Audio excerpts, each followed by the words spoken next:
It is Dabuilder here, and I'm here to talk about the post-game. As you can tell, I look a little different. I've grown out my mustache. I decided post-game to move temporarily to a Galapagos island. I feel the game went very well. I got my resolution passed, and my resolution emphasized that human suffering stems from a physical condition rather than inherent inferiority. Engage with people across all sides, including indeterminates and pro and anti-Darwin, to understand their beliefs and also to tailor my arguments accordingly. To reach those skeptical of Darwin, I empathize that human dignity needs to be upheld through innovation and sustainable development rather than limiting growth. And regardless of one's stance on natural selection, I said that, human suffering isn't something tied to race or, if they're within the certain working classes.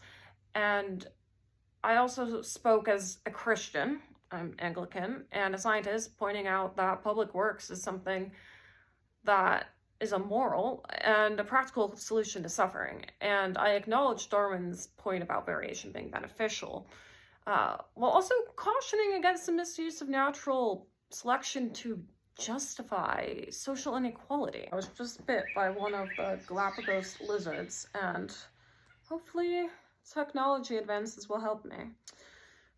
Well, the most effective thing I did in the game to ensure my victory was providing a strong rebuttal against Sir Theorize's argument. I argued that while Malthus believed population growth would outpace resources, he underestimated human innovation. I cited advances in public and health and technology, including my cousin Jon Snow. I talked about how he found that a handle on a well in a certain neighborhood increased chlorella cases, but when he removed it, it decreased it.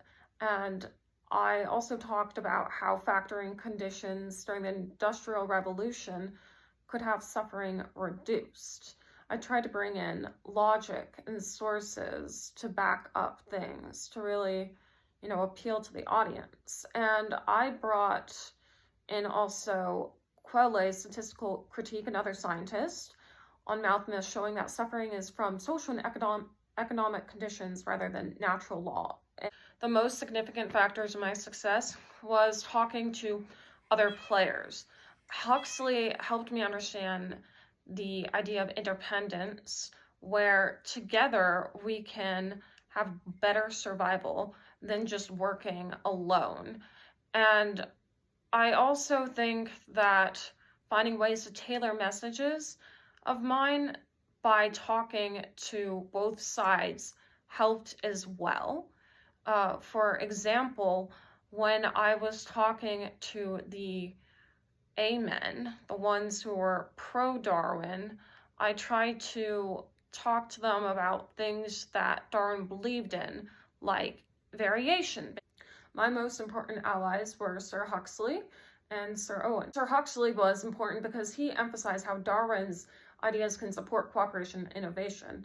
And through his speech, it made me think about what I could say in my speech about how suffering is rooted in physical conditions rather than inherent inferiority.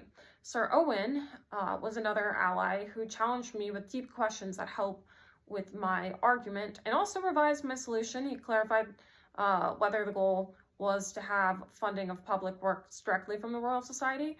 And once I figured out that it wasn't, I had to review and revise my resolution, which I think really helped so that I could get it passed.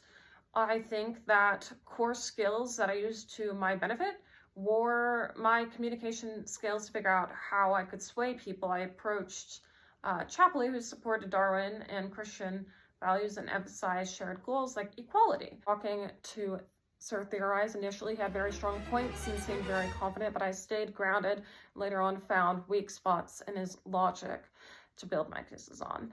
Also, to my character's real-life counterpart, I want to thank them for their work, especially with their insights of suffering being rooted in physical and material conditions rather than innate inferiority. This remains relevant today, and I think the cautions approach Darwin's theory is very good because using data, science, compassion can help build a better society.